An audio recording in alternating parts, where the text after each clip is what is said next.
Hello good morning friends. आप सभी का स्वागत है आपके अपने चैनल संपूर्ण इंग्लिश में। तो दोस्तों, आज की इस वीडियो में हम LNMU पार्ट 1 50 मार्क्स इंग्लिश का सिलेबस क्या है इसको कवर करेंगे।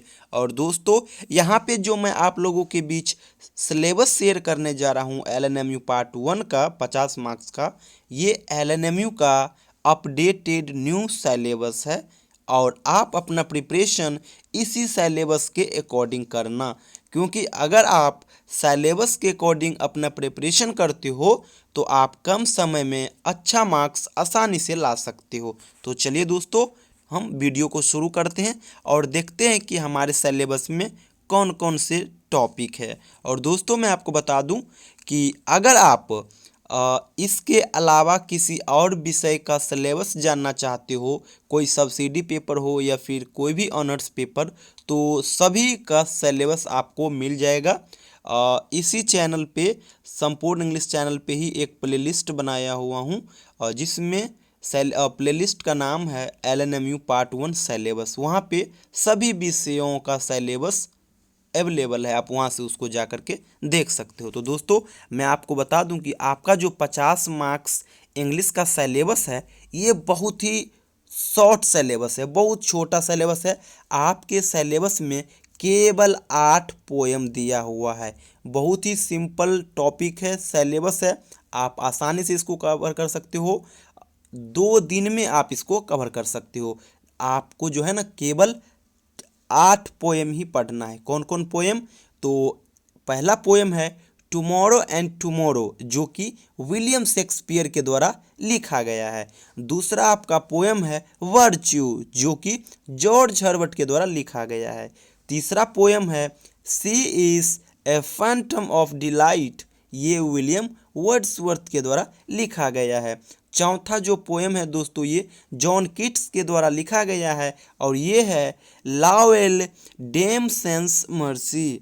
उसके बाद जो अगला पोएम है, ये है रूपर्ट ब्राउनिंग का, जो कि है होम थॉट्स फ्रॉम अब्रॉड। उसके बाद जो अगला छठा पोएम है, ये है वाल्ट विटमन का ओ कैप्टन माय कैप्टन। उसके बाद जो अगला पोएम है, ये पोएम है W.B. येट्स का और ये पोएम है the wild swans at Coole. और लास्ट जो आपका पोएम है, ये है रूजनबर्ग का break of day in the trenches. तो केवल आपका ये 8 ही पोएम है। और मार्क्स का डिस्ट्रीब्यूशन किस प्रकार से है, तो चलिए मैं आपको ये भी बता देता हूँ। तो देखिए, मार्क्स ऑफ डिस्ट्रीब्यूशन जो मार्क्स का है, ये इस प्रकार से है। जितना आपके पास ये 8 पोएम है, पहला प्रश्न आता है आपका, तो उसमें आपको क्या होता है, 4 ऑप्शन दिया हुआ होता है इसी पोएम से, जिनमें से एक का जवाब देना होता है और वो 15 मार्क्स का होता है।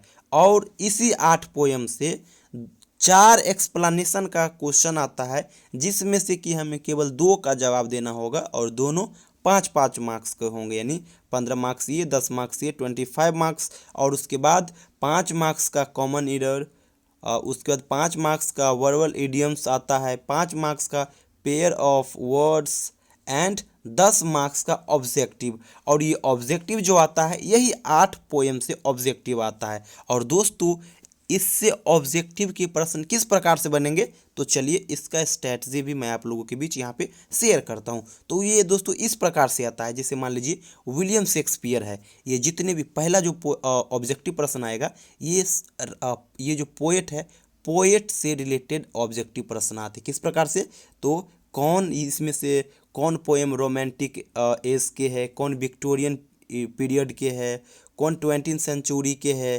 किसका जन्म, इसका जन्म कब हुआ, मृत्यु कब हुआ, इसका कुछ इम्पोर्टेंट दूसरा जो नॉवेल हो गया या फिर ड्रामा हो गया या फिर कॉमेडी हो गया, वो क्या क्या है। तो इस प्रकार से आता है। कहने का ये अर्थ, अगर आप ऑब्जेक्टिव क्वेश्चन सभी बनाना चाहते हो, तो इसके लिए आपको इस 8 का बायोग्राफी जानना बहुत ज़रूरी है। यानी विलियम शेक्सपियर का अगर आप बायोग्राफी जान लोगे कि उसका जन्म कब हुआ, वो उसके बाद उसका एजुकेशन किस प्रकार से हुआ, उसका जो कुछ इम्पोर्टेंट वर्क्स है वो क्या क्या है, अगर ये सब कवर कर लेते हो, और अब बायोग्राफी में आपको ज़्यादा डिटेल नहीं पढ़ना है, बस उसी टॉपिक को उसी बायोग्राफी में उसी पॉइंट को पढ़ना है जहाँ से क्वेश्चन आता है।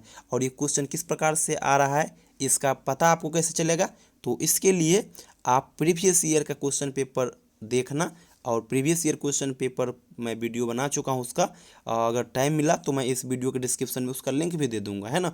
तो पहला तो ये मेथड हो गया, जैसे जॉन किट से आता है कि आपके पास इंग्लिश में क्वेश्चन रहता है कि इनमें से कौन रोमांटिक पीरियड के पोएट्स है, रूपर्ट ब्राउन किस पीरियड के पोएट है, इस प्रकार से क्वेश्चन आते हैं। और दूसरा आता है यहाँ से आपका जो ये पोएम है उस पोएम का स्टोरी क्या है, ये पोएम क्या शो करना चाहता है, इस पोएम से रिलेटेड आता है। और ये तो आप जानते ही होंगे कि ये जो है टुमारो एंड टुमारो, ये बहुत ही फेमस पोएम है विलियम शेक्सपियर का। हम भी पढ़ा हूँ इसको, बहुत अच्छा, बहुत इंटरेस्टिंग है। और मैं आपको बता दूं कि आने वाले कुछ समय के बाद जितना पोएम देख रहे हो 8 पोएम, हमें तो ज़्यादा टाइम लगेगा नहीं, 8 दिन लगेगा, मैं आपको 1 पोएम करके 8 दिन में आसानी से कवर करवा दूंगा। तो दोस्तों आज की वीडियो को यहीं पे समाप्त करता हूँ, मिलते हैं आप लोगों से अगली वीडियो में। और आपसे एक रिक्वेस्ट है कि अगर आप न्यू हो तो प्लीज़ इस चैनल को ज़रूर सब्सक्राइब कर ले, साथ ही साथ LNMU के अन्य स्टूडेंट्स के साथ भी आप ये शेयर करें। मैं जितना भी हो सकता है LNMU से रिलेटेड LNMU के स्टूडेंट्स के लिए काम करता रहूँगा। थैंक यू सो मच दोस्तों।